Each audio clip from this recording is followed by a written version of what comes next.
Na nossa cultura, um argumento que eu considero bastante sólido a favor do ateísmo é aquele que pode ser extraído do fato de que existe um número abundante de variações e mudanças nos manuscritos cristãos.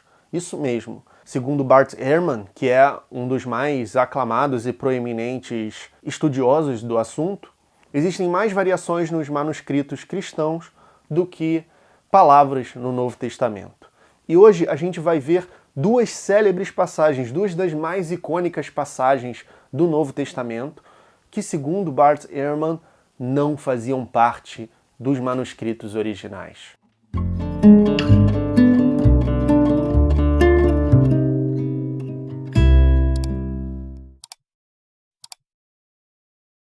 Pense comigo, se Deus revelasse a sua vontade e a maneira ética correta para os humanos se comportarem em um livro sagrado, ele iria ter o mínimo cuidado e preocupação que as suas palavras chegassem a nós, em todas as épocas e gerações, de maneira intacta, e que não fosse tão facilmente corrompida e adulterada, seja por acidente, seja por intenção humana. Segundo Bart Ehrman, os manuscritos cristãos foram extensivamente adulterados por esses dois motivos, ou erros acidentais de copistas, porque antigamente, sobretudo, antes da invenção da imprensa na Idade Média, a gente não tinha uma maneira de reproduzir uma obra. O que era feito eram cópias manuais.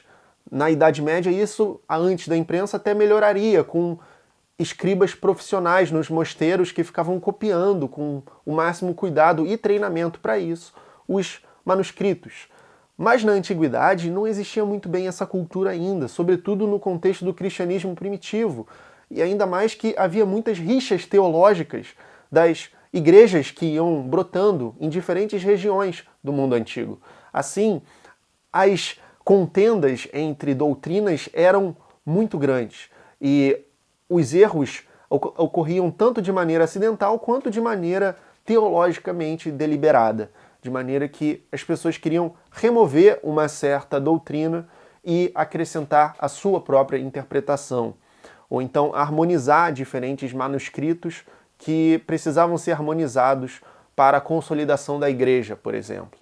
Então, nesse livro, que eu recomendo muito para vocês e que faz parte do meu clube do livro, que a gente vai começar a ler agora em novembro, o link está na descrição se você quiser assinar, na Academia da Razão, ele detalha muito bem todo esse processo histórico de como a Bíblia veio a se tornar o texto que a gente tem hoje.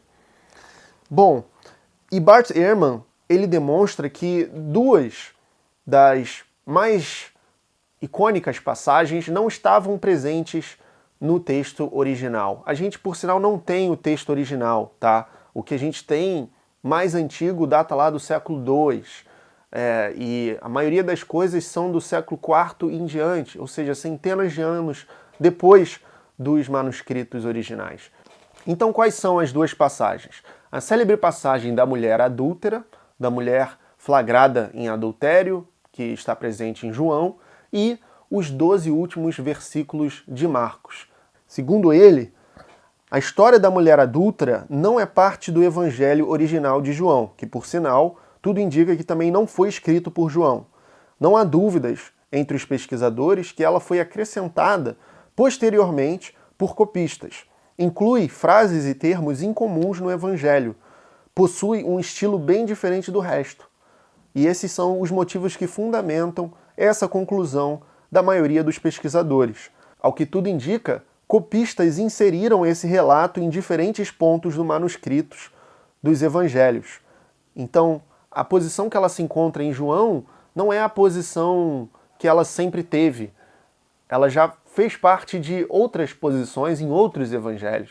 Você conhece essa história e é uma das mais famosas contadas por aí, que você vai ouvir, por exemplo, num sermão, na igreja, de que quem nunca pecou que atire a primeira pedra na mulher adúltera. E aí ninguém atira porque todo mundo incorre em pecado. E aí Jesus diz para ela, vai e não peques mais. Então Jesus estaria demonstrando um ato de benevolência, compaixão e profunda humanidade quando ele impede que as pessoas julguem a mulher pega em adultério. E ele admoesta para que ela não volte a incorrer nesse erro. Mas, como tudo indica, essa passagem foi acrescentada posteriormente, porque os teólogos e historiadores da religião e filósofos da religião vêm discutindo há décadas. Agora vejamos a outra passagem que diz respeito aos 12 últimos versículos de Marcos. Isso mesmo, a conclusão de um dos evangelhos sinóticos é inteiramente forjada por copistas. É inteiramente acrescentada por meio de uma interpolação. Ela não fazia parte dos manuscritos originais de Marcos. O que isso indica? Isso indica, possivelmente, que o final de Marcos estava muito confuso, abrupto, faltava uma coesão narrativa, faltava um toque final que desse uma mensagem mais clara de acordo com as intenções da igreja. Vamos ver, primeiro, o que dizem os 12 últimos versículos de Marcos e depois vamos ler o que Bart Ehrman tem a dizer sobre isso. Já deixa a sua curtida aí no vídeo. Os 12 últimos versículos vêm logo depois do túmulo vazio, quando constatam a morte de Jesus e vem a parte da ressurreição. Vamos ler de um pouco antes. O túmulo vazio, mensagem do anjo. Passando o sábado, Maria de Madalena e Maria, mãe de Tiago e Salomé, compraram aroma para ungir o corpo. De madrugada, no primeiro dia da semana, elas foram ao túmulo ao nascer do sol e diziam entre si: quem rolará a pedra da entrada do túmulo para nós? E, erguendo os olhos, viram que a pedra já fora removida. Ora, a pedra era muito grande. Tendo entrado no túmulo, elas viram um jovem sentado à direita, vestido com uma túnica branca, e ficaram cheias de espanto. Ele, porém, lhes disse: não vos espanteis. Procurais Jesus de Nazaré, o crucificado. Ressuscitou, não está aqui. Vede o lugar onde o puseram. Mas ide dizer aos seus discípulos e a Pedro que ele vos precede na Galiléia. Lá o vereis, como vos tinha dito. Elas saíram e fugiram do túmulo, pois um temor e um estupor apossaram-se delas. E nada contaram a ninguém, pois tinham medo. Aqui era o final original. Imagina o evangelho terminar dessa maneira. As mulheres saindo correndo, perplexas e assustadas. Você não sabe se elas chegam a se comunicar com os discípulos. É um final muito escandaloso e talvez isso fosse deliberado pela parte do Marcos, que teria sido o escritor desse evangelho, o autor original, quem quer que seja, teria sido uma estratégia narrativa deliberada, terminar de maneira abrupta para causar um escândalo, para que essa passagem ficasse na memória dos fiéis e passe uma mensagem de fé. Mas, conforme vimos, houve um acréscimo de 12 versículos adicionais, que trazem um tom muito diferente. Vamos ler, então, o que eles acrescentam. Aparição de Jesus ressuscitado. Ora, tendo ressuscitado na madrugada do primeiro dia da semana, ele apareceu primeiro a Maria de Madalena, de quem havia expulsado 7 demônios. Ela foi anunciá-lo àqueles que haviam estado em companhia dele e que estavam aflitos e choravam. Eles, ouvindo que ele estava vivo e que fora visto por ela, não creram. Depois disso, ele se manifestou de outra forma a 2 deles, enquanto caminhavam para o campo. Eles foram anunciar aos restantes, mas nem nestes creram. Finalmente, ele se manifestou aos 11, quando estavam à mesa, e censurou-lhes a incredulidade e a dureza de coração, porque não haviam dado crédito aos que tinham visto ressuscitado. E disse-lhes: ide por todo o mundo, proclamai o evangelho a toda criatura. Aquele que crer e for batizado será salvo, o que não crer será condenado. Estes são os sinais que acompanharão os que tiveram crido. Em meu nome expulsarão demônios, falarão em novas línguas, pegarão em serpentes, e se beberem algum veneno mortífero, nada sofrerão. Imporão as mãos sobre os enfermos, e estes ficarão curados. Ora, o Senhor Jesus, depois de lhes ter falado, foi arrebatado ao céu e sentou-se à direita de Deus. E eles saíram a pregar por toda parte, agindo com eles o Senhor e confirmando a palavra por meio dos sinais que acompanhavam. Então você percebe que é um final muito mais harmonioso e muito mais doutrinário para as pessoas Por exemplo, essa passagem de que aqueles que forem batizados e acreditarem vão ser salvos e os que não fizerem isso serão condenados. Isso é colocado aqui na boca de Jesus. Além disso, você tem aqui a alusão à capacidade de realizar coisas extraordinárias, como pegar em serpentes, falar em línguas estranhas, que é algo que certas comunidades evangélicas fazem até hoje. As pessoas ficam falando de um jeito completamente alucinado e sem significado algum, várias sílabas desconexas, como se elas estivessem recebendo uma capacidade de falar em línguas desconhecidas. Isso acontece no Brasil do século XXI em certas igrejas evangélicas. As pessoas entendem que estão recebendo certa posse de uma capacidade de falar em línguas desconhecidas e começam a tagarelar coisas sem sentido. Mas isso foi um acréscimo ao original. Tem toda uma tradição paulina a respeito disso, mas o que nos interessa aqui é que isso foi um acréscimo ao original de Marcos. Isso não está no Evangelho original. Vamos ver o que Bart Ehrman tem a dizer sobre essa mudança. Mais uma vez, a passagem não é parte original do Evangelho de Marcos. Foi acrescentada por um copista tardio. Os versículos estão ausentes de 2 dos nossos mais antigos e melhores manuscritos do Evangelho de Marcos, além de ausentes de outros importantes testemunhos. O estilo de escrita é diferente do estilo que encontramos em todo o restante de Marcos. Os copistas provavelmente pensaram que o fim anterior era abrupto demais, então acrescentaram um fim para resolver o problema. Os discípulos não teriam sabido da ressurreição de Jesus? Termina com as mulheres amedrontadas não indo comunicar aos discípulos o que elas viram? Pesquisadores, de fato, apontam que esse é um dos evangelhos que os discípulos não entendem Jesus. Eles não se tocam do que está acontecendo. Por isso que tem esse final abrupto, talvez. Porque Jesus estava sempre um passo à frente, de modo que nem na parte que ele realiza esse milagre extraordinário, os discípulos estão lá para constatar e fazer a parte deles.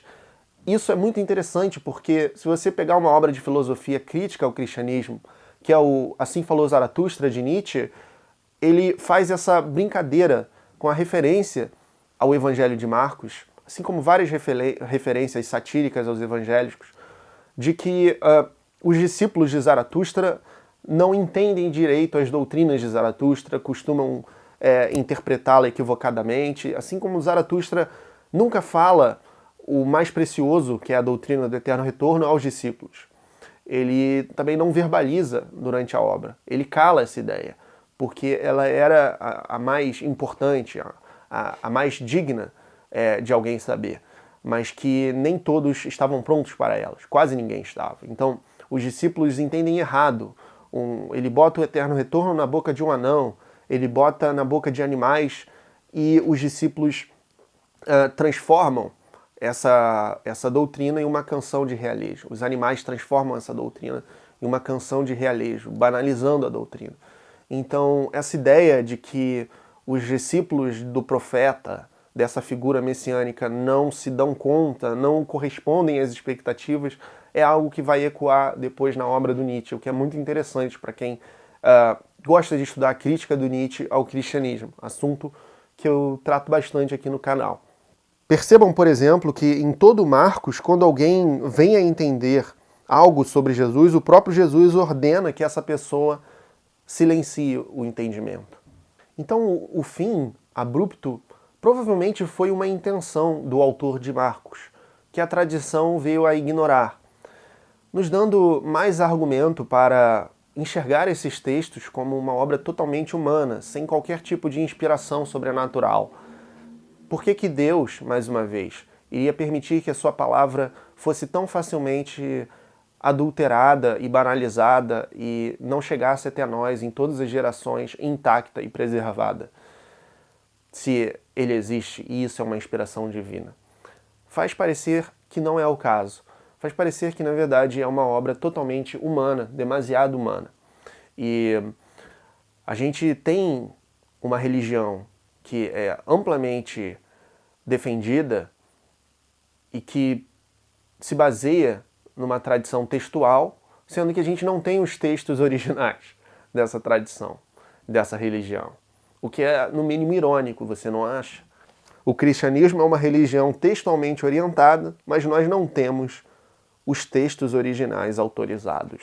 Bart Ehrman aponta que os manuscritos cristãos ou são alterados por erro dos copistas, acidente dos copistas, ou por pura deliberação teológica dos mesmos. O que aconteceu aqui em Marcos? É muito mais provável que seja uma alteração teologicamente motivada, porque você não acrescenta 12 versículos que mudam o final da história completamente de maneira acidental. Então é bem claro que foi a segunda opção. Foi uma manifesta mudança intencional por parte dos copistas. Diante desse argumento, a partir das variações nos manuscritos e da abundante história de rixas e falta de unidade e clareza no que seria a mensagem divinamente inspirada por um Deus maximamente amoroso que quer ser descoberto, os evangélicos têm muito mais desafio a lidar do que os católicos, porque os católicos vão dizer que a Escritura é só uma parte. A Escritura não tem essa centralidade que tem para os evangélicos. Os evangélicos vão dizer, por exemplo, que a Bíblia é tudo. A gente tem que obedecer completamente à Bíblia. Mas a história da Bíblia, como a gente viu, é uma história muito complexa e cheia de falhas, de coisas humanas, de rixas e de incoerências teológicas.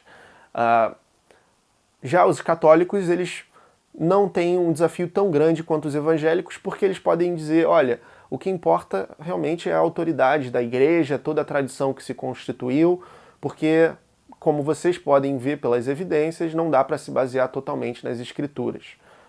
Mas, de qualquer forma, no meu livro que está vindo aí, que agora já tem um título e se chama Por que não creio? Ateísmo Justificado, você vai encontrar um capítulo inteiro mostrando como que, a partir desse problema dos manuscritos, a gente tem um sólido argumento contra qualquer vertente do cristianismo. Eu vou trazer mais vídeos relacionados à obra O que Jesus Disse e O que Jesus Não Disse, de Bart Ehrman. Fique ligado aqui no canal, compartilhe, se inscreva, seja membro, porque muito em breve vai sair a nova aula do curso Pensar como Filósofo, para você evitar vieses, evitar falácias e buscar um pensamento claro, distinto e autêntico. Assim como se familiarizar mais com o trabalho filosófico, a maneira de analisar argumentos e participar do debate público. Bom, dê uma olhada aí, dê uma espiadinha no que vem na próxima aula. Se você gostar desse conteúdo, já clique em Seja Membro, porque por R$5 por mês você já vai estar fazendo parte desse curso, do meu curso Nietzsche, do grupo do WhatsApp e muito mais.